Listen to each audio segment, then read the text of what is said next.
A very good afternoon, ladies and gentlemen. I request you to please take your seats as we're about to begin. A very good afternoon once again, and welcome back to day 2 of the 3rd edition of the New Indian Express Think Edu Conclave 2015. I hope all of you are ready for the next session. Please take your seats. The topic of our panel discussion will be, is our curriculum anti-women?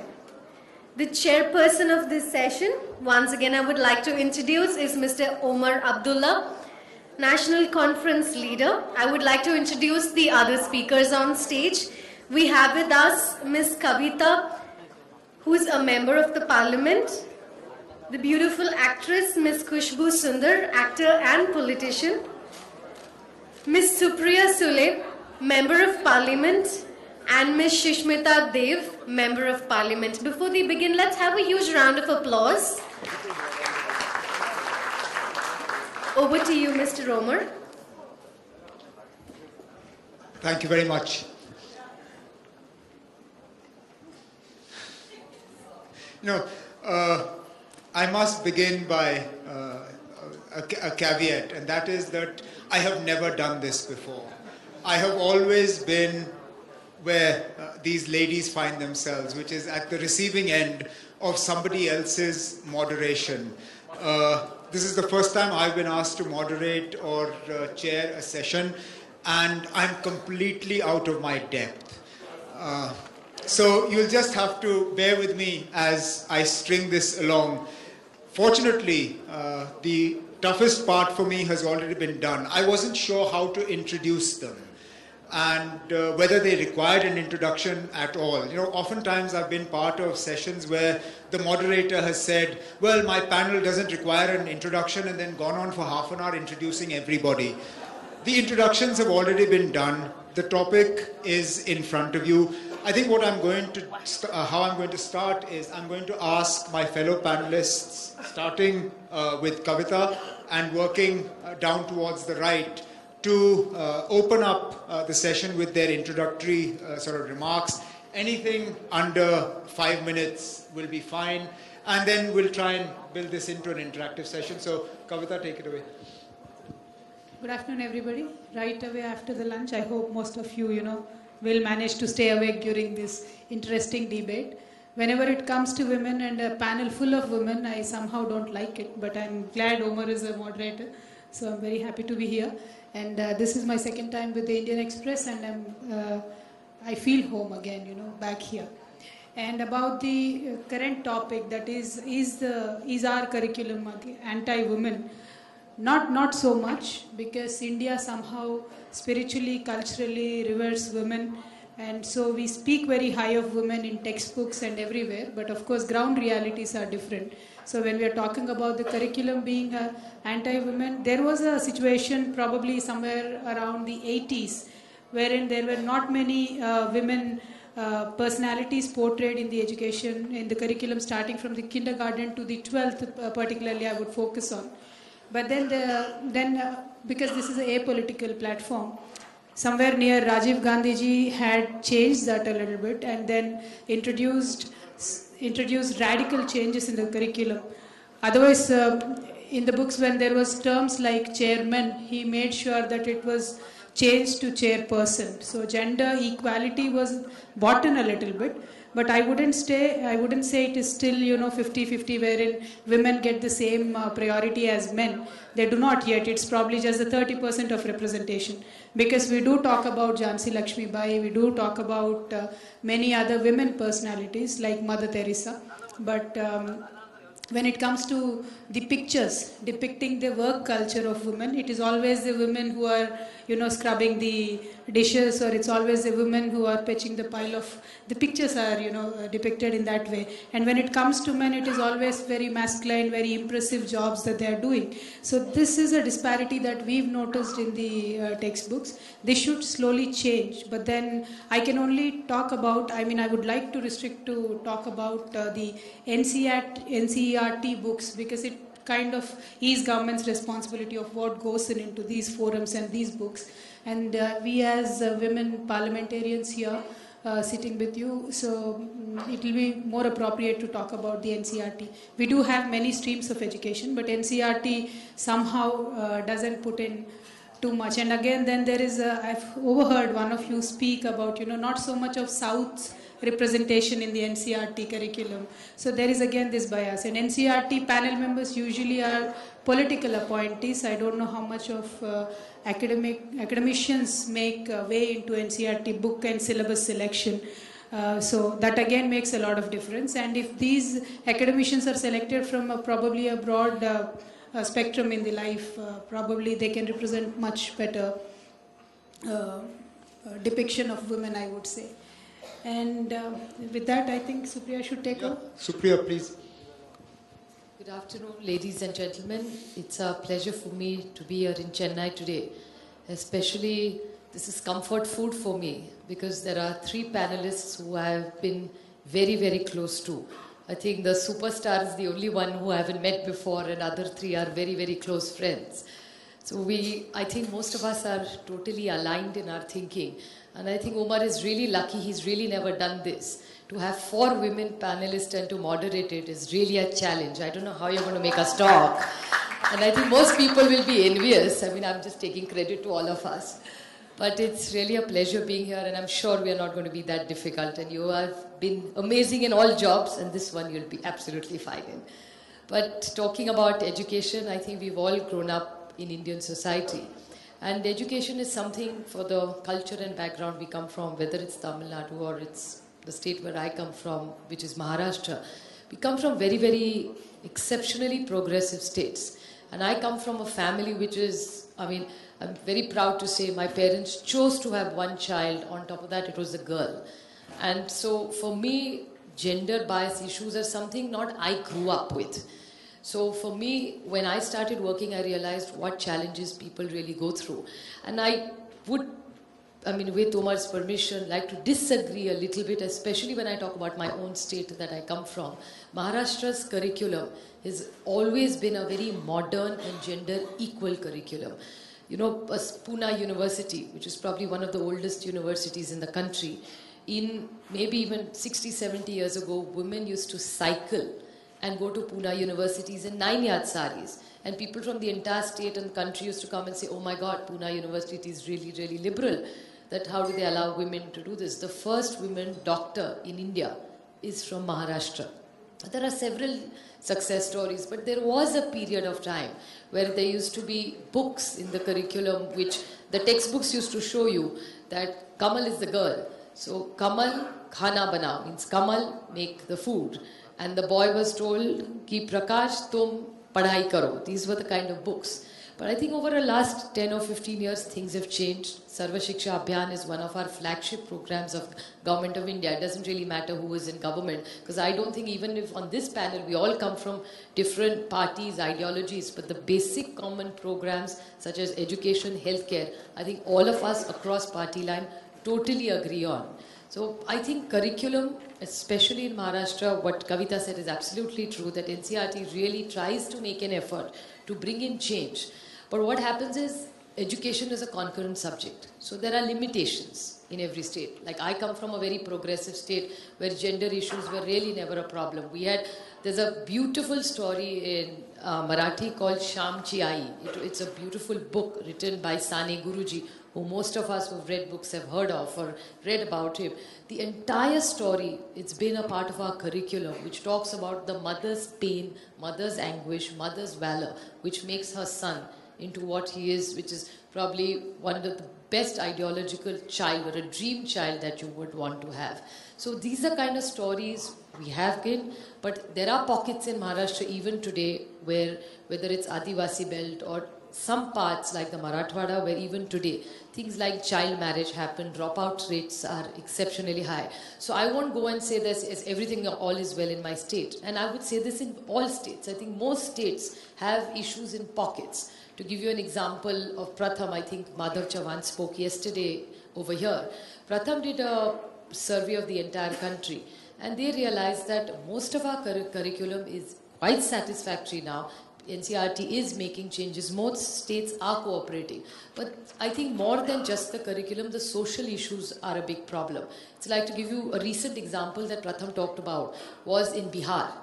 There is a community called the Mahadalit, and Pratham had to make an intervention because a part of the local school was not taking these Mahadalit children in their local schools. So it's a very complex issue. I can't blame only curriculum as a problem. There are a few pointers. To give you an example, it's like now when we say actor, if you call an actress, I'm sure Khushbuji, if I call her an actress, she'd probably be offended. Because today you say actor, you don't say actor and actress anymore. There is no gender bias. But when you, in a book, say policeman, you'll never say a police. It's always a policeman. So these are something which has come over a period of time. But we are making a lot of interventions. I agree there's a lot more needs to be done. But just to give you 2 or 3 success stories of Maharashtra in a nutshell, we have worked on all books through Bal Bharati. We have started a program in every district, which makes the entire, say if there's a Rangoli competition, every boy in the school has to participate. If there's a guest coming and there's a welcome song, there has to be equal number of girls and boys participating. Welcome song is not only for girls. Or Rangoli competition is not only for girls. Or if they're decorating the school, moving furniture, girls and boys will participate in all these things together. And the biggest, I think, our achievement has been in all the Taluka and Gram Panchayats, 33% reservation of women in decision making of the schools, I think has really made a huge difference. But there's a lot we need to achieve, but it's a big step forward. And some states, which I don't really would like to name them, I think some of those states, I can generously say some of the northern states haven't really gone ahead as much as we'd like to. So some help and intervention from various forums and NCERT, if rules and guidelines are followed, I'm sure next time we won't have to deal with this topic in the New Indian Express session. Thank you. Thank you. Khushbu, do you want to? Yeah? Yes. Good afternoon, ladies and gentlemen. Vanakkam. It's a pleasure being here, and like Mr. Omar Abdullah said, it is always the first time. So welcome and starting your session. I completely believe that when you talk about there's a gender discrimination in education system, in a way, yes. How many of us know about the freedom fighters of India? Let's start the minute you talk about history.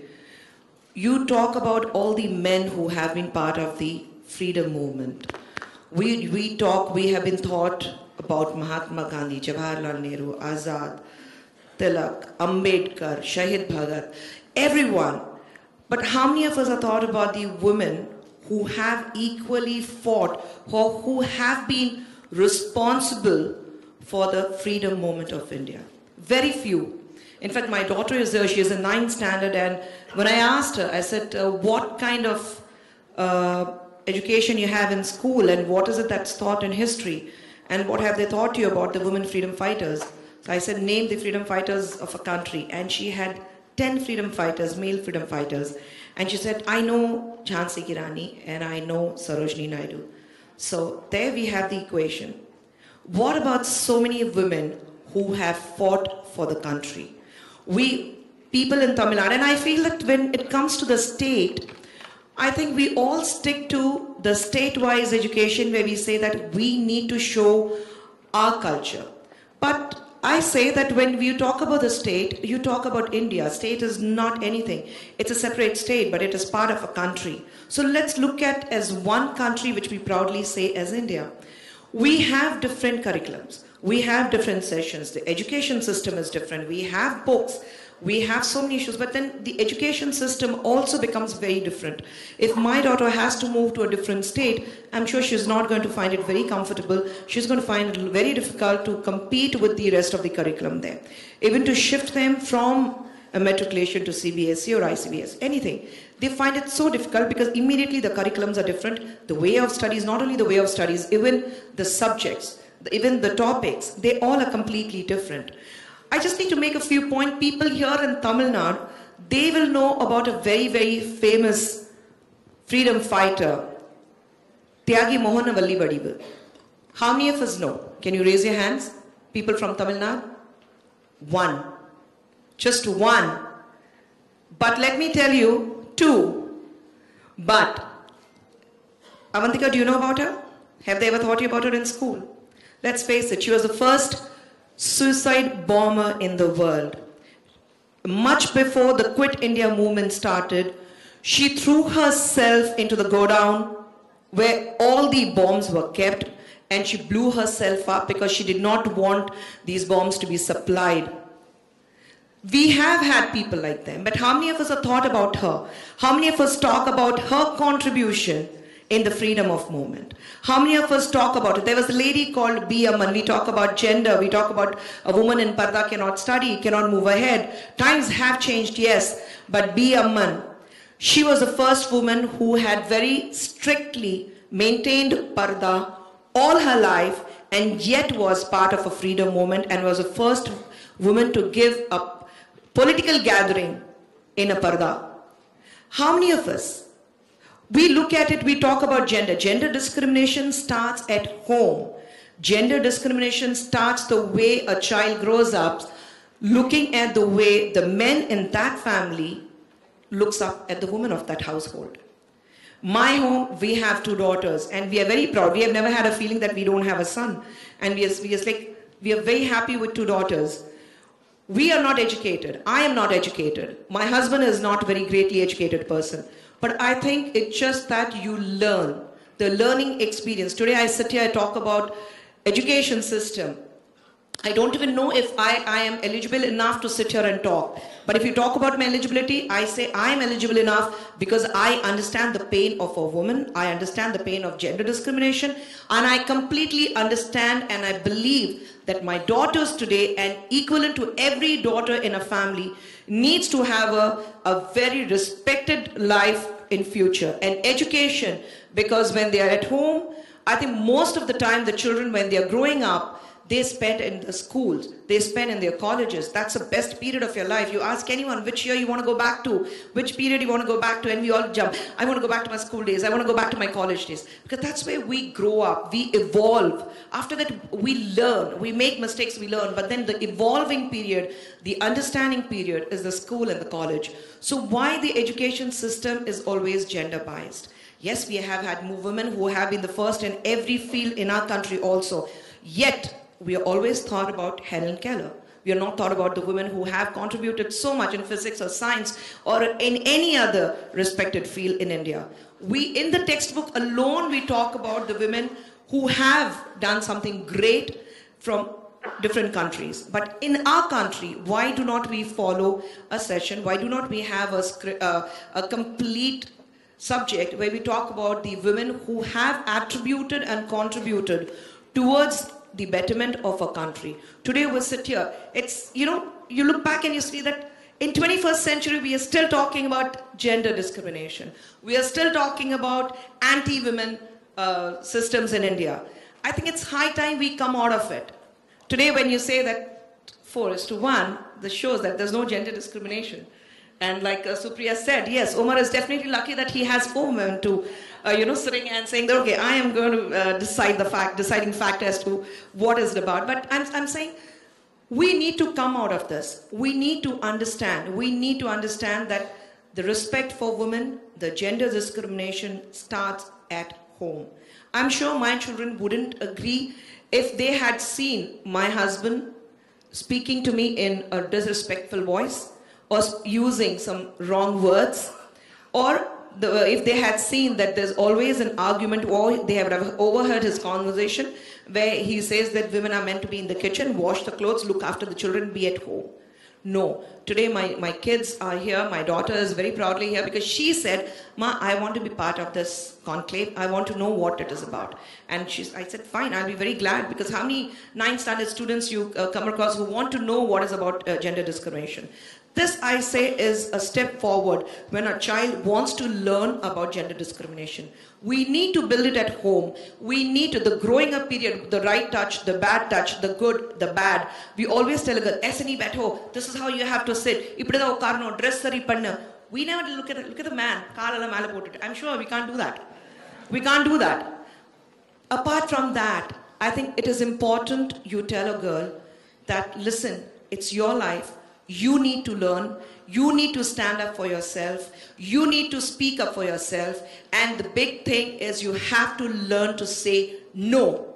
When you feel there is something which is against you, you feel that there is a man who is treating you in a disrespectful manner, a man who probably you feel is not touching you the right way, you have to stand up, whoever it may be, you have to stand up and say no. And this, I think, is you need to teach in the school. In schools, you have girls' school, boys' school. My children, I was very clear that my girls, they should be in co-education, because I feel co-education is a place where you understand what a boy and a girl is about, and you grow up together. So when you go into a college, you don't look at men and like a very different species, men from Mars and women from Venus. It's not that. They know, he's a friend of ours. That attitude you need to come across. But we need to definitely bring it to them, to their notice, and tell them and teach them that gender discrimination starts at home. Education system, I seriously believe you need to bring in changes. You need to speak about the women who have not only fought for India, but you know what happens basically when you look into the education system and when you look into the freedom movement, most of the women who are featured into it are all the educated, well-oriented people from a very dignified families who have been written about. But most of the women, the unsung heroines we talk about, they are the uneducated women. There's a woman called Rajkumari Gupta. She is from a very small town, very, very interior village in Kanpur. But she worked very closely with Mahatma Gandhi and Chandrasekhar Azad, and she was the one who had the responsibility of taking the revolvers and giving it to the people during the fight, during the movement of freedom. I think we don't even talk about them. It's not about you taking care of the men. They say men were fighting for the country and women were doing the job best known to them, taking care of the home so that the men were free of mind. But no, these women are equally responsible towards every success of our country. Behind every successful man, there's a woman. Behind every successful movement in this country or any other country, there is a woman. And I would like to stress on that without a woman, if you say that there's a gender discrimination, it starts at home, it starts in a textbook, and like Supriya very clearly said, it was given to us from day one, ladki ghar pe rasoi mein khana banayegi, ladka bahar kaam pe jayega. We do not want that. We need to bring in this change. And unfortunately, government schools still do follow that system where the minute you say the gender discrimination, it starts in the government schools where you have the differences. Boys do this, girls do that. Boys do this, girls don't do that. So the do's and don'ts are decided by the schools, by the curriculum, by the government, and we need to bring in a change. And we need to tell them, girls and boys, they are equal. We need to treat them equally, and only if they stand beside each other and only if they walk together, there is going to be a success. A man cannot walk single-handedly, a woman cannot do it single-handedly. You need to walk hand in hand to achieve something in life, and very importantly, if a man does not have a support of a woman, a man can never make it as where he wants to be. He can never reach his goals. So I think the discrimination needs to stop at home. Okay, Chalo, thank you. Shushmita, do you want to open up the discussion and then? Hello. I'm going to keep myself very brief because I think we have to interact and let them interact with us. I think the most important textbook that this country has is actually the Constitution. And the Constitution tells me I'm equal. But the question is, to me, equality is often confused with empowerment. To me, equality is, I don't want more, but I'm not going to settle for less. That's equality for a woman. And I believe that education is by far the most significant tool, and even more significant are the educationists. And there are many present here, I believe, today. So education to me is a powerful tool because often in Parliament we've seen we repeatedly pass laws to protect women. We've passed the Right to Education Act saying everybody has the right to education. We've recently amended the Criminal Act after the Nirbhaya case. But the question is whether the Constitution tells me I'm equal and there cannot be gender bias, the parliament still feels compelled to keep legislating, The question is, what can education do for this nation to share that burden of removing gender biases, which is not only the responsibility of policymakers. The NCERT's admitted position is, I think anti-woman is a very strong word, but admittedly they say there is gender bias in our curriculum, but it sort of creeps in, it's camouflaged in the sense that the role of a woman is stereotyped. She's never shown as a pilot, she's shown as a doctor or a nurse. So that's the kind of gender bias in the education system that we have to try and remove. And I think that's the discussion today. I just would like to say that textbooks are a very powerful tool, because a textbook can reach a remote village and tell a young girl that she can fly in space. Today a textbook can reach a small village and tell a little boy that you can't bear a child, but you can be a single parent even though you don't have the capability to bear a child. So that's the power that a textbook has, and that's what we need to realize as people who prepare that curriculum and as people who actually impart that knowledge from the book. And I personally feel that a textbook has more power than any religious book, and I think a teacher has more power than any religious leader, and that's the way we need to view education. Absolutely. Can I, Yeah, please. I just want... Okay. I think some very important and telling points have been made in the beginning. And one of the things that seems to come out of what all of you have said is that our school curriculum, while not necessarily being anti-woman, because to qualify as being anti-woman, it would actually have to be heavily biased in favor of men and take a position against women. It's more silent on the successes of women. It doesn't highlight as much of the successes, whether in the freedom movement, in business, in other spheres. Now, three of you are members of parliament. One of you is a political activist and therefore has a voice in party policy. What do you feel can be done at that highest forum to correct this, wherein our curriculum starts recognizing women's success and treats it at par with men's success? I hope it's better. I just wanted to add a point to what everybody had said. There was something called as a moral education class when I was growing up, and somehow it's been removed later on the basis of, this whole moral education being very religious on the basis of secularism.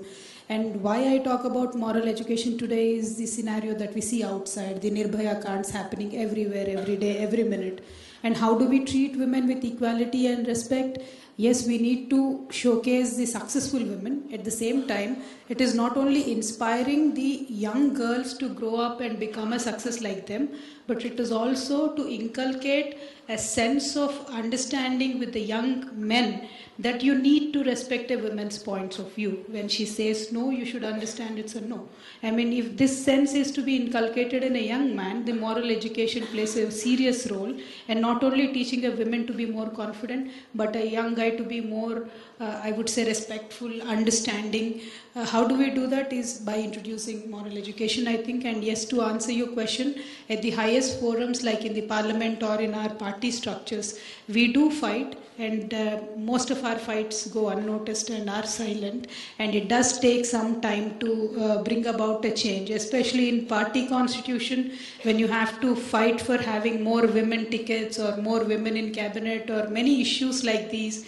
The winnability factor comes in, and somehow women are not seem to be categorizing into that winnable bracket, so they're skipped. But otherwise in NCERT, major changes have occurred. There is scope to improve it further, and we as parliamentarians will be more sympathetic to working towards it. I think just two quick points I'd like to add to what Kavita has said, that Government of India through SSA has started a new program called Nina Manch. So because of Meena Manch, a lot of girls' issues are discussed in the school. You know, a lot of sanitation issues constantly come up. That's why the dropout rate goes high. I think that's one thing that most governments today, including state governments, are addressing across the country. And I think the third is gender sensitization even to the boys. You know, there is something called, as now we call it, you know, people are a bit conscious in India about it, it's called the family education. That is one new topic. Instead of calling it sex education, now we call it family life education. That is one topic which has been exceptionally being discussed at various forums and in schools. So I think these are 2-3 pointers. And especially the state where I come from in Maharashtra, we've made a very conscious effort. Like today, if you see the Bal Bharati books over the last decade, they will show the mother leading a way to a picnic and where the son is helping the mother in the kitchen. So these are slight interventions, very conscious interventions. Our governments, doesn't matter who is in power, but Bal Bharati, which is one of the best books of curriculum with the help of NCERT in the country today, which we are very proud of, is making a conscious effort. So I think in policy making, to get all these people, most of you all may have even seen this ad. There used to be a State Bank of India advertisement where they said, save all your money for your daughter's marriage and your son's education, and a lot of women's group took very serious objection to it, and that ad had to be removed. So I think a lot of these kind of people who are working in the field, I think if are made to help in the policy making, a lot of women's groups. So I think these little changes can be made which really make a difference to the next generation.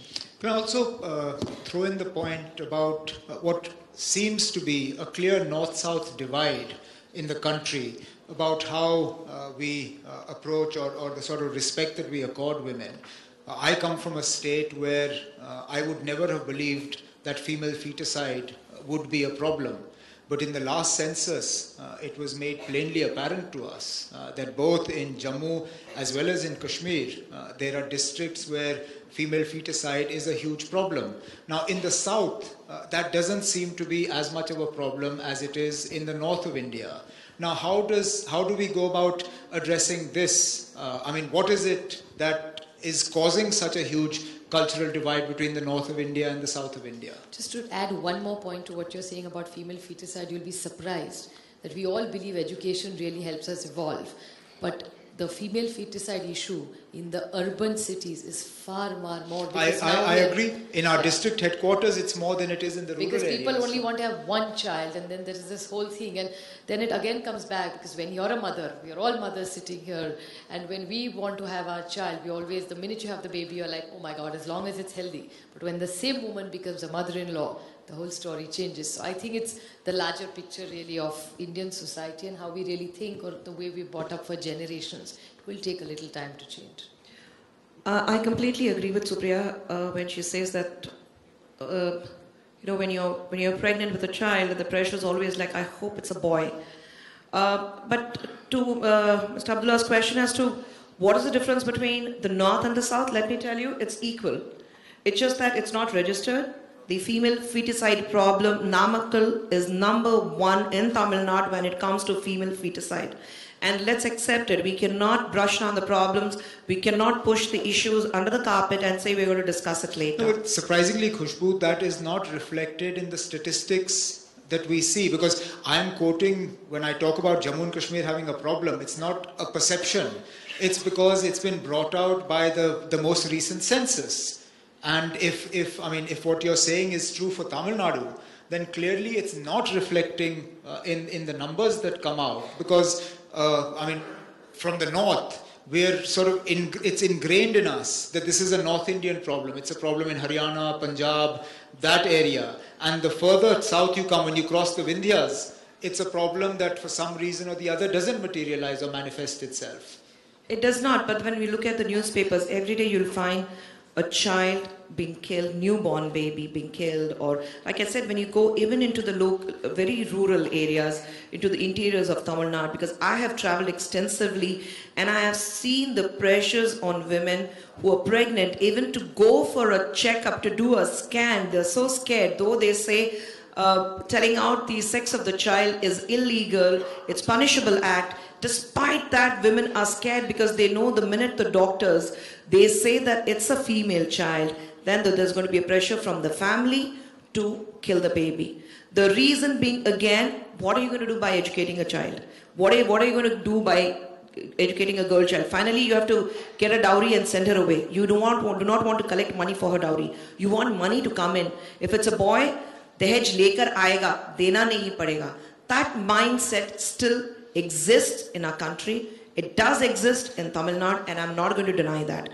We need to work on the facts. We all have got into the habit where most of us, the minute it comes to about our state or our place, then, we get into this hypocrisy kind of attitude. We say, it doesn't happen to us. It doesn't happen to us till it hits you hard in your face. So we need to say that there is a problem. Let's face it. Let's deal it. And when you're talking about family education or we talk about sex education, we have that in school. But then again, the sex education is given separately to the girls. The boys and girls are separated. The girls are taken into a different class. The boys are taken into a different class. They are given a sex education. And when they come back looking at each other, then there's an awkward moment. They look at each other. Okay, you know what you have been taught. The boys know what they have been taught. The girls know what they have been taught. They have been taught that this is your body, this is your organ, and this is how the babies are made. But you're not supposed to learn and understand when you're together. These issues, is this a gender bias? Is this the way of saying that girls and boys are separated? You cannot stand equal, and you cannot be studying, which is very, very important part of life, because the minute a girl is sexually assaulted, molested or raped, it's a girl who hits the headlines. The boys do not. It's the girls, they say, her life is finished, her life is over. She is scarred forever, but not the boys. So do we need to change this is also one question we need to raise and understand. No, Shushmita, Kavita made a point just now about how difficult it is for women in political parties to convince their leadership to give more tickets to women to fight elections. Is this also a problem of tokenism? That we have to have a token, one or two ministers in government who are women, and complete that sort of naam ke liye we put somebody in front, and whether kaam ka hai ya nahi hai, that's not a problem. I mean, a case in point being the most recent Delhi elections, 67 out of 70 MLAs for one party, and not a single woman minister. I mean, I'm talking about tokenism. There's no tokenism there at all. Now, I'm sure there would have been women who voted that government who now find that there is no voice in that government either. So, do we also grapple with this issue of tokenism? I think there's only one rule in politics, that's winnability. Okay, today you may say that Supriya got a nomination because she's Sharad Pawarji's daughter. I got it because I am Santosh Mohan Dev's daughter. Which actually translates politically into that they have acceptability and they may win an election. And that's don't worry, that happens with us guys also. I only got it because my father is Farooq Abdullah. So there is no gender bias in that at all. But my dad had no choice because he has 4 girls. So there are no sons in the family. So I got lucky there. But going by tokenism, see, there's also that argument of reverse discrimination. Okay, in the sense that you will have enough male politicians saying, "Hamara seat kyun reserve ho raha hai?" So that's also a form of discrimination. Now the question is, as a society, we want that there should be enough women parliamentarians, and the reason that we have to have the reservation is not tokenism, but it is forcing a trend that doesn't naturally emerge in a society like ours. That's reservation. And our constitution provides for that special reservation for women and children, etc.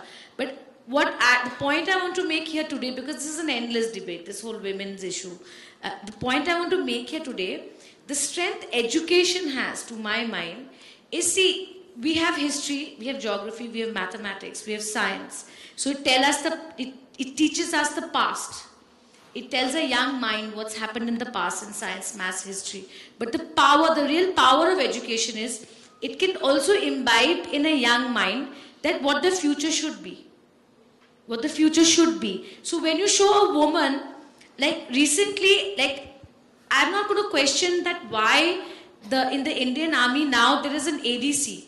There's an ADC who is a woman. I don't want to question that. But the question is, a recent study done by Wipro shows that in class 4, 6 and 8, a question was asked that if there's a poor family and the mother tells the daughter not to go to school, what's the reason? So 60% of the education, kids who are in the education system are saying that because she's a girl, she should stay at home. So the question is, therefore, our education and our curriculum is failing us somewhere, and we have to rectify that. Like, I just want to say a funny story that highly educated people also suffer from gender biases. Like, I'm a lawyer, so Justice Ruma Pal was once hearing a trademark matter on Whirlpool washing machines. And it was a very senior lawyer who was arguing the case. I don't want to name him, lest I go down in a defamation case. But he kept saying, as my lady knows that when you put on the washing machine, you know, the cloth goes in, and there is a patent in this, my lady. And as you are well aware, my lady, when you pull out the clothes and you dry it, so third time he said, my lady, Justice Ruma Pal looked at him and said, Mr. So-and-so, I think it's appropriate to point out that most of the people who wash clothes in India are called dhobi, and 90% of them are men. So stop telling me that as my lady would know, as my lady will know. So the question today here, because it's an education conclave, is even the highly educated person stereotypes a woman and the role she should play in society. And we have to change that. I don't know how, as policymakers, as educationists, we have to do that. You're discussing feticide, that's the problem. The real question is, what's the solution? There's enough data, there's enough statistics out there. The question is, what can we, as policymakers or educationists, do to change that? I mean, that's the real question. No, Supriya, I mean, we've been discussing whether the curriculum is anti-women, but I mean, an even more fundamental sort of point that comes up is that, I mean, is our infrastructure, education infrastructure anti-women? I mean, I know for a fact, again, I can only refer to my own state as an example. You know, even the basic facilities of a toilet for girls in schools is not always made available. Now, how do you expect girls to go to schools if you don't provide toilets to them? So somewhere it's not just a problem with the curriculum, but also with the infrastructure that allows a girl an equal opportunity to an education as a boy. What do you think? No, I totally agree with you. As a matter of fact, I've talked about sanitation in my earlier intervention that I made. And I think the focus is, a lot of focus has been put. I mean, on a lighter note, I'll tell you a story in our state which has happened. The Jilla Parishad system in our state has given free books, free cycles, free clothing to all the girls in most Jilla Parishads in Maharashtra. And I went to one of these schools in Thane district, and which is sort of semi-urban now. And I was talking to some of the children, and the boys came up to me and said, we have a complaint, can you help us? I said, of course, glad to help you. He says, the girls get everything. They get nice uniforms, they get a bicycle, they get new books. You know, can we also get that? Because there was an instant in that school that the boys were taking all the slippers away of the girls. And every time the girls came with a cycle, they would puncture them so that the girls had to walk.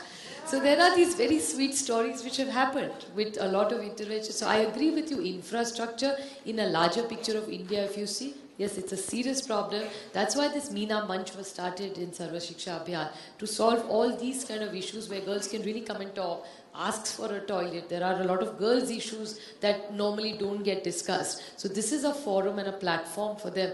And I think we've all discussed, we agree that the knowledge is available. I think over yesterday and today, a lot of discussion has happened about skills as well. I was seeing your entire program. I think what really needs to change now, there is knowledge, there is skills. What we need to change is the attitude. I think that's what it is. And only education is not going to say, Sushmita is absolutely right. It doesn't really matter how educated you are. It doesn't matter where you live. It's what deep inside your heart and mind that matters. And that there could be a very sweet rural man would be from a very humble background and could be far more gender sensitive and biased than some of us who are probably even foreign educated. So social issues don't only get solved with education. Social issues, there have to be reforms that are done through all kind of movements, through the media, through groups that work, education. I think we all have to work together. Because about the female feticide, since so much is discussed, Maharashtra has done exceptional amount of work with the help of doctors, legislators and the media. Together we all worked, and the government also, and we've made a huge difference in our state. But everybody played ball. We were all together in it and we said we want to make a difference, and it happened. So I'm sure all states can do that. It's not challenging to do it. And it doesn't We've cost got much about half an hour more in this session, and I want to leave enough time to allow the audience to participate as well. So let's open it up to the audience. I'll take this gentleman here in front with his hand up, and then we'll come around to you. Oh, you've already got a... One sec, he's got a mic already, so we'll start with him. And then if somebody can get a mic to the gentleman here in the black coat with his hand up. Yeah, please. I'm Sivarama Krishnan. 33% reservation for women is pending for decades now. But what would prevent political parties by voluntarily giving tickets, 33% tickets to women? So winnability is the factor. In Tamil Nadu, I don't know about other states, in Tamil Nadu, already for local bodies, we have that reservation, 33%. So winnability has never been a question. Yeah, it's in all. So what would prevent? Political parties, there are about 100 seats. Political parties, they can give seats to 33 women. They can voluntarily do that. If consensus is a question. So why parties are not doing this? Well, I mean, this is where I get to also become a participant. You know, I think what I found from my own experience is that where we've given women tickets to fight, the party in opposition to us has strategically positioned a man there. And in the man versus woman sort of argument, unfortunately the women more often than not are on the losing side of that. Perhaps the reservation, when you reserve particular seats for women, it does away with this because your choice is only between the women, which is a starting point. I don't think reservation is the answer ad infinitum. You can't have reservation forever and ever and ever. But at least to get the door open and to get men used to the fact that women can be as good as the men, if not better, in the political domain, in the public policy domain, it's a start. And I mean, in the local body elections, we've seen that. Jammu and Kashmir, we reserved seats. We thought we wouldn't get candidates. We had a feeling that we would have to nominate women to fill vacancies. There wasn't a single seat that went uncontested. You had women, they fought elections, they won, and they performed their jobs. So I think the only problem is when parties strategically position candidates to defeat women, to take advantage of this bias. Yeah. Yeah, but in politics, how does gender matter? You know, it's a issue of ideas, ideologies. So I was contesting against a man, but I could, of course, counter whatever arguments he had to make. So, yes, parties have difficulties in fielding women candidates, but then the reservation between, you know, women to women, that concept is, as you said, to make sure that people get used to seeing more women in politics. But generally, women can and will be able to contest against men. And I believe all of us have won against very senior and seasoned politicians. I think if parties were to reserve, just quickly, just a quick point, if parties took that initiative, it actually gives more flexibility. Because when the constitution does it, means suppose my seat is not reserved, then I have a problem because the men will say, "Tum idhar bhi aa gaye." You know, that kind of a thing. But if you give the party the discretion, then they can judge for themselves which is an appropriate seat for a woman. So I wish they would pass a law where it would be incumbent on a Parties to give 33% mandate. Yeah. And those are my personal views. I've heard fellow... Let me make it clear. I've heard men who when this whole thing, when the bill passed through one house of the parliament, saying ki koi baat nahi, I'll give my seat to my sister or my daughter or my mother. After the first election, I'll come back, no problem. So it's like the women have to be used just to keep the seat warm so that they can come back and reoccupy it.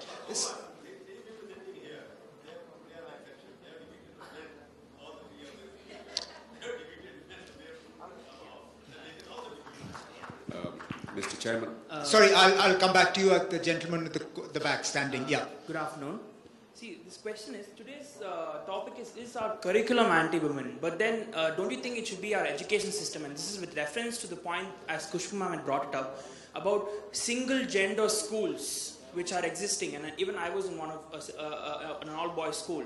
Do you think primary children should be in a co-education so that they are brought up to treat women and girls equally and not like without a thing? You're suggesting that schools should compulsorily be co-education at the primary level? It should be, because then only the kids will know how to treat other women. Can I say something? Yeah. 1, 2, and 3. All 3 of us went to girls' schools, and I think we take on men quite well. I'm talking about the men. I would like to ask you, when you were put into all-boys school, what went into your father's mind to decide that my son is going to study in only boys' school? I think this is the question you should be raising to your father and ask him, Dad, what made you send me to only boys' school and not in a co-education? That's a very valid point. I mean, who started this system of all girls and all boys? Exactly. That was Does to anybody encourage know? the women. I mean, shuru ke se This was then. I mean, since education started, I mean, some of our best schools in the country are You make divided. a very important I mean, point. one of the Doon School is arguably the best residential school. It's for boys only. I want to make a and there are point. similar examples. How did this In start? all government schools, Sushmita, if you notice, all government schools are all co-education. It's only some of these schools. So And there actually, is government is precedent. doing a very good job on that. I understand that. I'm not talking about the girls. I'm talking about the boys. I mean, the boys only the ones when you grow up in an all-boys school, you don't know how to treat women after they come to say college and all that, and that's where the problem comes. Can I tell you that having been in a co-educational school, I have enough knowledge about boys who, even having passed out of a co-ed school, don't know how to treat women. So I think while the school is responsible for a part of it, I think all four of the panelists have made the point that your family and your home is also a very strong part of the foundation, and I don't think we should just blame the schools alone. The gentleman sitting here behind Mr. Chawla. Mr. Chairman, I am Dr. Jayaprakash Narayan from Lok Satta Movement. A brief intervention on this women's reservation issue. I have studied from 1952 onwards what happened in terms of women's representation when they are contestants. Out of the political party candidates, recognized party candidates, 33% of women get elected on an average, whereas only 25% of men get elected. There is no evidence whatsoever that the electorate is discriminating against it. It's the parties that are discriminating. Therefore, to eliminate proxy voting, to allow natural leadership to emerge, to eliminate the possibility of this whole rotation business which really distorts all leadership, that is the best method possible, to really allow the political parties to nominate by law or by other means, because that's the easiest thing to accomplish. The present model is a disastrous model. It will lead to 50% reservation altogether, if you take SC, ST and women.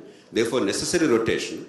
Therefore, every time there's a disruption of the whole political process, you can't have artificial leadership with that. It doesn't, it's classic tokenism you mentioned. Thank you. Thank you. No, good point. Yes, please. Anti-women, to my mind, also means anti-man. Why?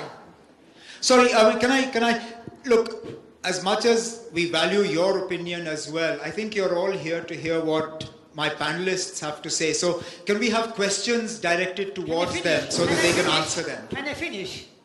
Yeah. Thank you. Yes, can I finish? If I'm anti-women, I'm also anti-man. The most ancient book in China says male and female energy means peace. How can there be peace between man and woman if one part is preferred? Not possible from my point. Thank you. Okay, I would just like to... That's exactly why I had asked for a question. But do you Mr. have... Abdullah, I would just like to... Sorry, yeah. Yeah, I don't know if you notice all the Indian married women, I don't know how many of you wear these bichus. We women wear these bichus, and this is part of the ritual when you're getting married. And that is a sign that a woman is married. But I would like to bring it to your notice, if you go into the oldest readings, Bichus are not part of women ornament. It's part of the men ornament. Men used to wear these bichus because women were not supposed to look up and look at a man's face. So she would always be looking on the floor. And if she saw that a man is wearing a bichu, it was understood that, okay, this man is married, I should have more parda and I should stay away from this man. But even that has reversed. Men do not have anything on them to say whether they're married or not. But we have a sindoor, we have a mangal sutra, we have a bindi, we have a bichus and whatnot. So I think even that has changed over a period of time. And I would really like to know as to who has changed that. Even a bichu a man cannot wear. Please. No, sorry. So far all the questions have come from men. So a little bit of equality here. The lady standing at the back, and then I'll come to you straight after her. Good afternoon. By demanding for reservation, are women subordinating themselves before men? Do you think the reservation is the one that is bringing in gender discrimination? This actually, we're supposed to be discussing education and the curriculum. Yeah. Somehow I seem to have steered this towards reservation. But anyway, take it away if you want to. I think it's very simple, my dear. What you cannot get it, you have to fight for it. So if you're not giving me, I will fight for it. So if you're not giving me an equal right, I will fight for it till I don't get it. And this cannot be discrimination against women. This will be a fight for the rights of the women. So Supriya, is it discrimination or is it affirmative action? Take it as an affirmative action, and actually to move the point a little bit from what Khushbuji said, that what she said about being a woman, I'm very proud of being a woman. And I like to do a lot of things which makes me a woman, and I feel superior sometimes because I can wear a beautiful sari, I can wear beautiful toe rings, I can wear beautiful jewelry, and I can do everything Umar Abdullah does as a man. So I actually feel superior, and I am well put together. And I mean, of course, he's quite hot and sought after, so I won't compete with him for attention from women, and I can get away with this because I've known him for too long. But I can definitely tell you that I think if God ever asked me that what would you like to be in your next life, I would want to be a woman because I think I can do everything. I can multitask. So I'm more gifted and I'm more superior. Your turn. I am Narayan Fazal. A question on what to include in curricula in schools. Based on something two of you said, how about we create heroes out of men who have contributed to the success of women? Maharashtra does that because Maharashtra has legendary stories starting from Jyotiba Phule to Ambedkar to Shahu Maharaj of Kolhapur. So we have legendary stories, and all the reforms for women in Maharashtra over the last 100 years have been started by men. So we come from a great legacy of very progressive men, from Chhatrapati to Ambedkar to Shahu Maharaj to Jyotiba Phule. That's awesome. But can we expect that at the national level as well? I mean, we keep talking about it. It's in our curriculum. Means I was taught this in the 4th, 5th standard because I went to an SCC school in Maharashtra. So it's a part of our curriculum. Sure. How about more contemporary heroes that students would have heard of or can relate to? And it shouldn't be someone who's so out of... Do you have any examples? Because I can think of, my mother's a politician, by the way, and my father has really stood by her. She comes from a Muslim community, she comes from a non-political background, and at one stage she was the only Muslim minister in South India. And she could not have done that without my father. So I can certainly think of that as an example close to home. That's a proud daughter talking. Absolutely, yeah. Okay. Yeah, sure, it's a great suggestion. Oh, okay, while you get the mic, I'll take the gentleman standing behind you. Please. Distinguished speakers, now we are just started discussing about the curriculum development for the improvement of gender inequality. Now, as far as India are concerned, our country, tracing from Vedic periods, even our Shastras and Vedas say that already there was a discrimination by the ancient people between man and woman. That is inherent in India. But subsequently it was just removed by regular customs, and even you find in some of the temples women are not allowed. So such social discrimination was there. Now what is the use of talking about educational discrimination? Definitely no educational discrimination is there. We have developed, but as far as India is concerned, we have a lot of uneducated people as he said, in South you are better. When you take Kerala, they have good education. Your question being? Now my question is, well, if you say curriculum, it is included everything, social, economic growth, not alone education. Right. So we try to improve. They change the curriculum from social, economic, educational, in all the aspects. Kavita?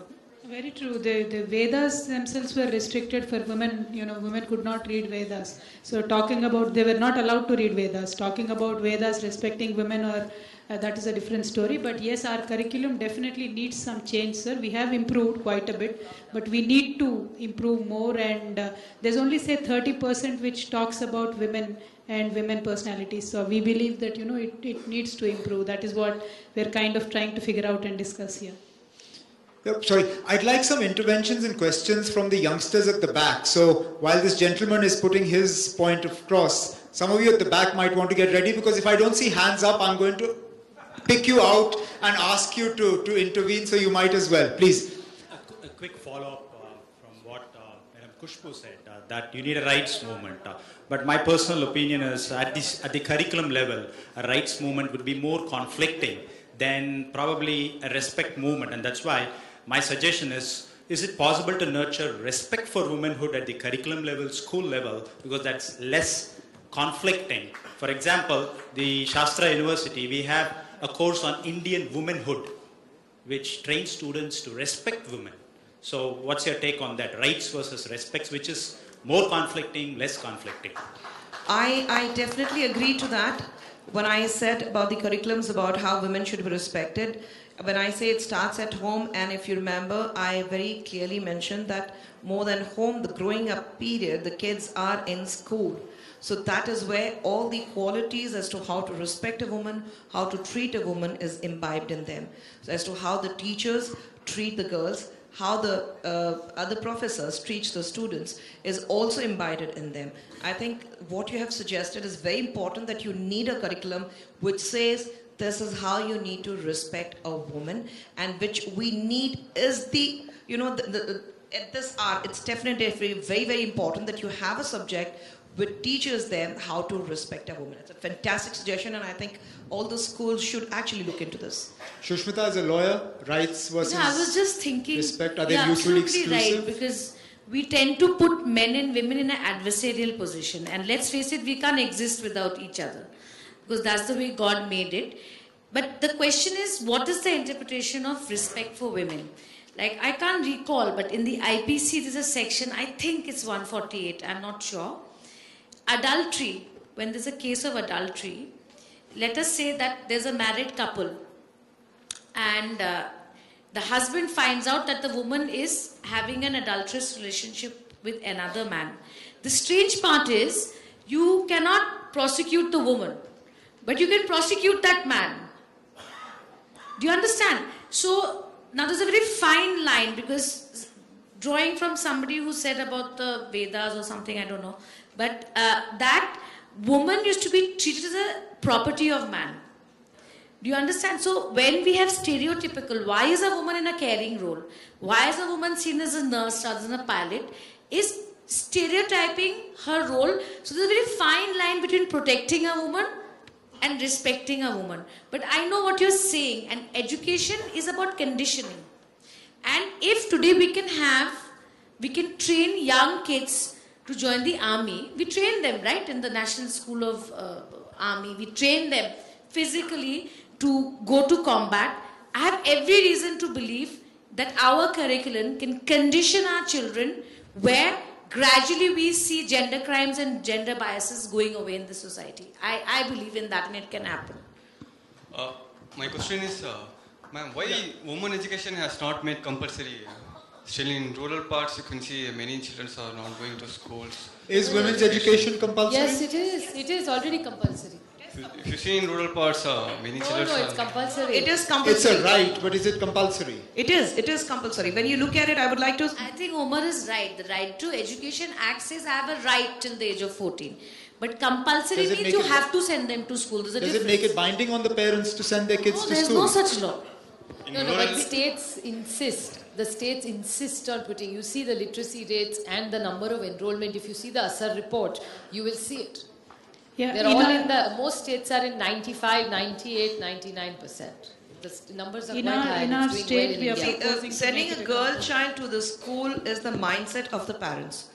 Even if you say it's compulsory in the rural areas, how many of the parents are ready to send the girl child to the school? Like I said before at the start of this debate, I said many of them feel, what are you going to do by going to school? After all, you're going to get married, take care of bare children, take care of the family and be in the kitchen. That mindset has to change. Even if you bring a compulsory law, you have to train the parents, you have to educate and sensitize the parents. However uneducated they are, illiterate they are, you have to tell them educating a girl child is like educating the entire family. So she needs to go to school. That sensitization is important. Even if you bring in a law, what are you going to do with that? Every year, every day in the newspapers you read there's a child laborers who have been rescued. And after 3 months, they are back on the same child labor road. The parents need to understand, and we were talking about the schools and the government giving them the cycles, the books, the computers, everything. The basic infrastructure, when you get into the villages, you have cycles, you have computers. But boss, where are the roads and the lights for the girl child to go to school and come back? But then, I'm sorry, Khushbu, but that's gender neutral. If there are no roads, there are no roads for the guys as well. It's not as if No, not for that. For a girl, for a mother. I'm saying for the mother. When a girl child goes on a bicycle, she paddles almost 5 to 6 kilometers to school. No, but again, the point. Infrastructure in terms of roads, electricity, etc. That's gender neutral. Electricity is a problem because as a mother, let me tell you, every mother would feel that if my daughter is not back, and the kind of crimes we are facing these days, this is the scare point, because every time you see there was no light, it was so dark. We didn't know who the perpetrators were. We didn't know who did this because it was dark. So they don't want. I have spoken. I have gone down to the streets. I have spoken to these rural women, and they say, "You're giving me cycle. You're giving me books. You're giving me computers. How do I send my girl child in the dark? Who is responsible for her? What if my girl child doesn't come back?"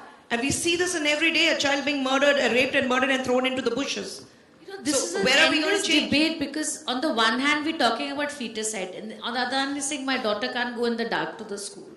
I mean, this debate can go on, but what I want to tell the young man who asked the question is, where is he? You were saying, why don't you make it compulsory for women or girls in the rural? Well, at 7 o'clock you have the Honorable HRD Minister coming. And they're in the process of making the new education policy. I don't know, I don't think it's out. Maybe you should suggest it to her. And people who said about reservation, please wait till... unfortunately, Poonam is not here today. Yeah, I know, I wish she was here. They have the numbers. They have the numbers. So you should push it through with the Honorable Ministers that up to 82 say reservation. Kavita, you were mentioning that you're going to make it compulsory in your state? Yeah, in our new state we are planning to make it a compulsory KG to PG education, and as Khushbu said, how am I going to send my child, either it's a girl or a boy, because the parent fears on losing the labor that, money that he gets per a day. So we're also planning to incentivize the families who send them to school, so that way probably the children, become more free. Why not? There's the girl in the back in the red. And then I'll come to the lady here in the blue sari. So why not 50-50 percentage in reservation? Why 33%? Why 33%? No, we haven't even got 33. So where's the? Yeah, why not that? We are still speaking about gender bias. Why not gender equality? We want 50-50 percentage. We do all things, we do share responsibilities. You might as well shoot for the stars. We appreciate your support. Ladies ask for 50, don't There's settle no for bar of 50%. You can go up to 50%. 33% is the minimum as per the law. It's not the maximum. So if someone... And let you tell you, most men feel that once we get 33%, there may be few of us who will even contest from open seats. So we may cross 50% anyway. So we may have 50 and then may reach 60. You will reach a point where it will be 4 men sitting here and a woman moderating and the man asking why there is discrimination against men. Maybe we can make you moderate that show. And one of them will moderate it. Please, go ahead. Good afternoon. I see a lot of women colleges that have in their curriculum how to manage work life and personal life. So why don't we bring in this curriculum in men's college too? Like, because men should be sensitized in doing personal life jobs. That is how to take care of a household and how to take care of kids, along with managing their work too. So can't this be inculcated into the curriculum of men's college, men's schools too? So they would know the difference. I don't know, times are changing. I mean, there's a man on the panel right here. I'm the Always token man let here. me say, there's this gentleman that's sitting over here. Every day, all the parents in his school tell me that he's always there to drop his children at 7:30 a.m. Nobody taught him to do that. He does it from his heart. And his father didn't do it for him. I'm a witness to that. So he's just a good soul. So there are new generation husbands. I mean, we all, Sushmita is the only single one, but the rest of us have exceptionally supportive spouses. We have exceptionally supportive spouses. That's why we are all here. They come to encourage us during election times. They share our time with our children. So we are all grateful, I think. We'd all agree on that. Yeah, I know. Me and my husband cook together, and I have 2 sons. Unfortunately, I don't have a baby girl. But then I teach my kids to how to cook and also help. So, it's like from then it needs to start. And I believe since the nuclear families have come together, men and women are helping each other. Yes, sir. Good afternoon to the dignitaries. Actually, I wanted to pose 2 questions, but it had turned to 3rd questions because you addressed me as a lady. Because the way you perceive a girl, a dress code is defined for girls, why it is not for the boys? Like, it is like... Not true. I identified him as the gentleman in the black coat. It's yeah, just easier. You said the girl standing with the jeans, she addressed like a girl, and you're telling me as a lady. This is not the way how the gents are addressed. This is where the discrimination Always is. nice to be a lady. Trust me, it makes you far more dignified. That's Yes, why sari ma'am. works magical. It is, From wedding to funeral, all works. It is and magical. people take you seriously, let me Yes, tell you. it is magical, but the thing is like the girls with saris, their dress code makes the perception of weight. So the dress code has to be a normalized one for boys as well as the girls. And the second question about the defense services to Sushmita ma'am. So like in Indian Army, we recently had in parade where a lady army officer has, she has put forward the battalion, but very next day the newspaper hit it with the lines that we had a woman in a lead only in the papers and news. Why not in reality? While in defense service intake also, many schools and many girls are not even aware that they have a participation in the defense services. They are not even aware that they can take part in a defense services, and only the short service commission is available. Sorry, for can I girls. ask you for your question? We don't have much more time. Yes, sir. Why it is only a short service commission for girls? And only one... I'm not sure any of them is in a position to answer for the defense services. I mean, they can... I think the army has a problem with combat. That's it. Nothing else. The defense forces have problems posting women in combat operations or combat situations. But otherwise as far as I know, there is equality. And in the state where I come from, the police force is, except the highest number of police women in the state are in Maharashtra today. Anywhere you go, if there are men, then the same amount of women are there for security services. The scenario is changing. But still the permanent commission is a restricted one for girls, and there is a demand for unmarried women, female candidate only can take part in the SSB or a defense service entry. So this has to be normalized. This is just a point. Okay, the point is taken. Now, I don't know how to now start pointing out and telling people who it should be, because now I'm worried to use what they're wearing as a reference point. So I'm just going to point and you just stand up if you think it's you. So I just want to say, this is a couple of years ago, but again Maharashtra, I think it was Parbhani, where I think it's Parbhani, but there was this Bal Panchayats, in these Panchayat schools. They took these initiatives, whichever child did not, whether girl or boy, a child did not come to school.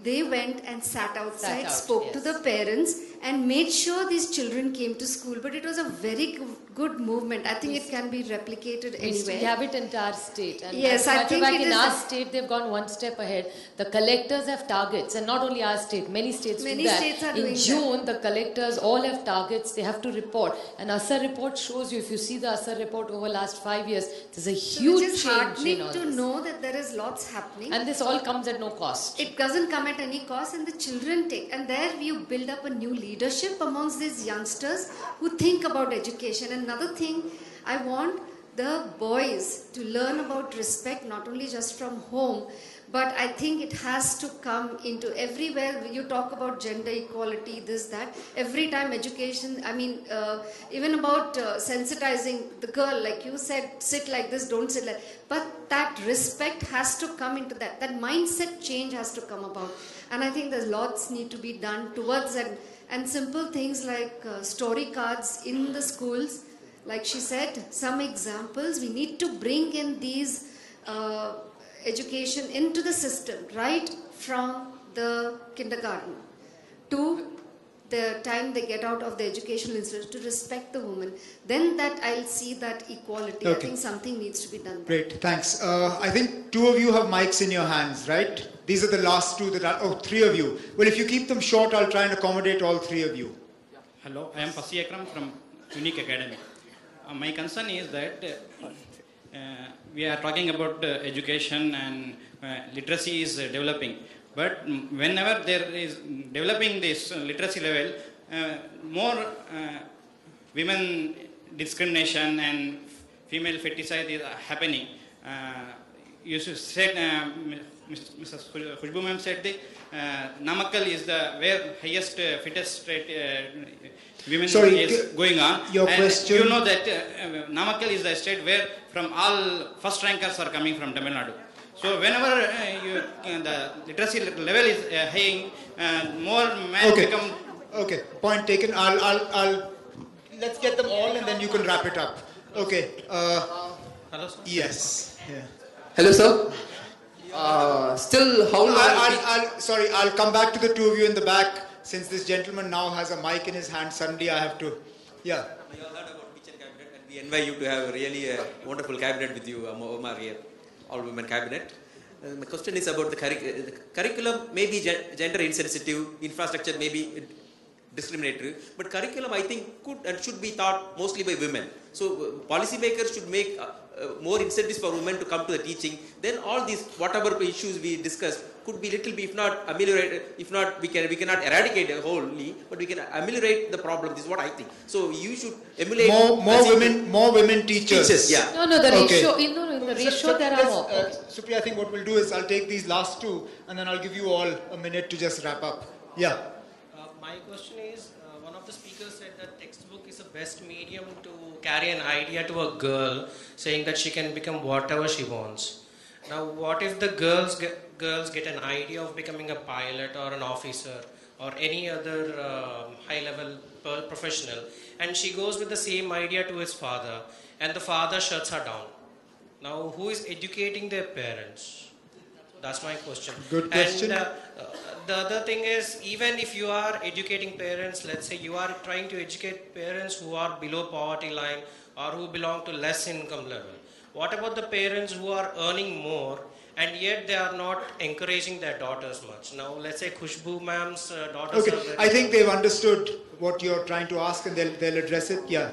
Sir, my Last question one. is, we have spoken much about women empowerment. Still how long? And we men are ready to give you 50%. And do you really think the women are ready to take that 50% from men? That do women have that mindset right His now? point is you're not ready. So now counter that. Okay, last take a minute each because I'm now skirting the edge of the... I think we're talking... I just want to know that since we're talking about education, I would like to know if my daughter has a question because she's the one who's in school and she's facing the Poor education. thing, she doesn't want to be put on the spot. You don't want to listen? You don't want to ask any question? At home, thousands of them are going to come to me. Okay. Okay, since we started from Kavita, we'll start with Shushmita to wrap up. Do you want to take any of the points? Or? I'll just say that there are no perfect answers. I mean, there's no conclusive answers to many of the questions that have come here.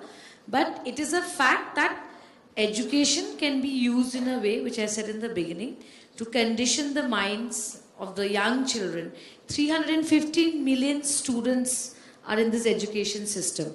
So through education, we have access to their minds. So it's a huge, it's power in the hands of policymakers and people who write the curriculum.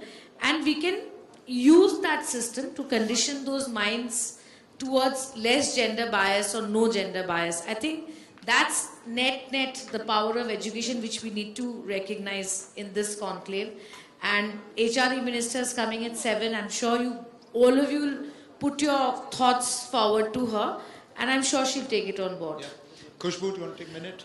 I think we should, finally come to a conclusion saying that how many more years are we going to discuss women gender discrimination? Every debate, every conclave, this subject is definitely there. We all need to come together and combat this problem and say that we are not going to discuss this anymore because we feel men and women are equal and women need the same respect as the men do. And it will not be possible if I think I want to do it. It will not be possible if the people on the dais or all of you here.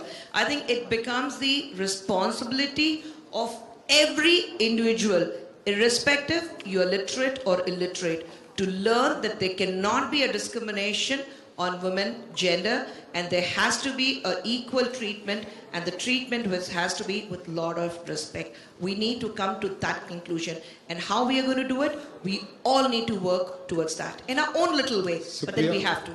Thanks. Supriya? Just a quick reply to the gentleman's question, that in the teachers' ratio of men and women, today in most states, the women teachers are far more than the male teachers. The question that he asked was, are we ready for 50%? Don't ever ask a woman that. Trust me. You give us 50, we will take 100. So don't offer this. We are more than ready to take whatever or more. That's the second point. And on a larger picture, I think we all of us on the panel agree that education is the biggest equalizer and the opportunity which brings you into society of respectability. Doesn't matter which family you're born in or what you achieve. It's eventually what you study, and that gives you an identity. So I think over the last 2 days, you all have been discussing about knowledge, you all have talked about skills. I think what really we need to put in a nutshell is now only to change our attitude. I think just we meditate that most things are sorted for us, I think. Kavita? Yeah, just to wrap it up, India, we know, is a very complex society. It comprises of many castes, many religions, many barriers. And also India is a very young nation compared to world over or the developed countries. But we've made considerable progress. I think this issue will never die down. It has to be discussed more openly, more often, in every forum, so that, every discussion probably can change one or two individuals. And I'm sure one day we'll reach to a position wherein, as Omar said, we'll be sitting and talking about discrimination against men. I really hope that situation will come, and I'm sure it will someday. Well, ladies and gentlemen, that brings us to the end of this session.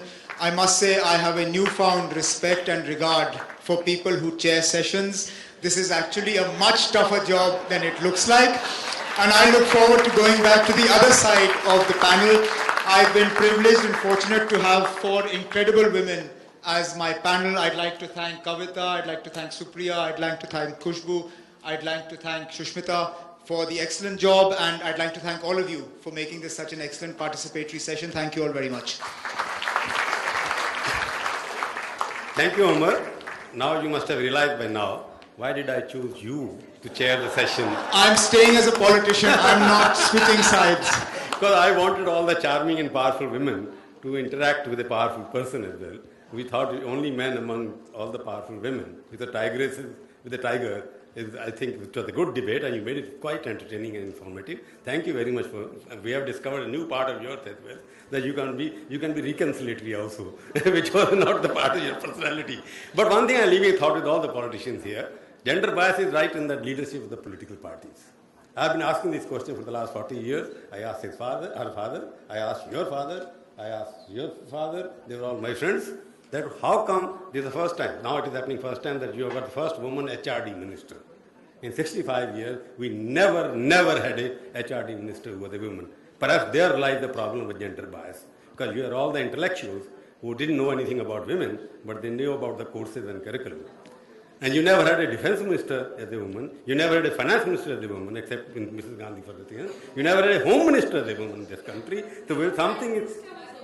Prime Minister was a woman for a different... I'm not getting into, but she was also a defense minister for a part-time. But you never depend on a woman to defend the country. But you can depend on her for defending the home treasury.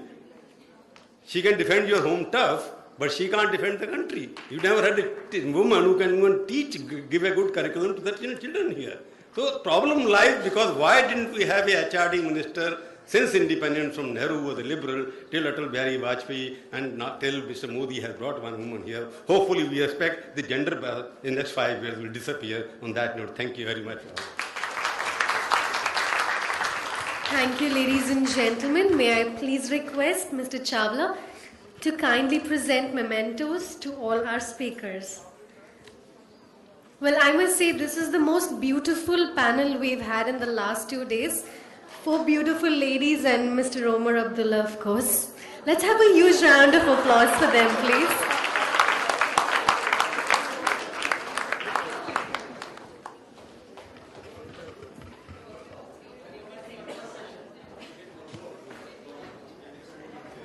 I request you all to please step forward for a group photo opportunity.